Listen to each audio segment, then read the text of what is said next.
Hello আয়ো হল সোনাপুর মন্দিরের উপর টার্নিং গাড়ি পড়ে গেছে, এখন হাড়ির গাড়ি পড়িয়া রাস্তা জাম হয়ে যাইব। বর্তমানে আগে জাম আসলো, বর্তমানে ক্লিয়ার আছে রাস্তা। কোনো সুরত খালি গাড়ি যায় ডাইন সাইডে দিয়া, বাউ সাইডে দিয়ে কোনো সুরত যায়, লোড গাড়ি উঠিত না ভালো করে। আর বাদে মন্দিরের দারোর টার্নিং এখন খারাপ, টার্নিং পুরা এখন খারাপ। ওদের পুলিশ আইয়া জাম ছুটার, আর ওখান বাদে ওখানে নিচে আর এখন খারাপ। বর্তমানে পুরা জাম লাগবে। আগেও আসলো মনে হয় জাম, বর্তমানে ক্লিয়ার হয়েছে, আবার জাম লাগি যাব।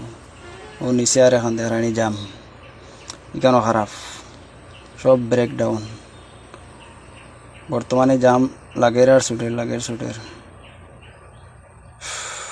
মন্দিরের মানুষ, পুলিশ সব আইয়া খালি জাম ছুটাইতে আর লাগাইতে। ছোটো গাড়ি আইয়া হুশিয়ার হইয়া খানি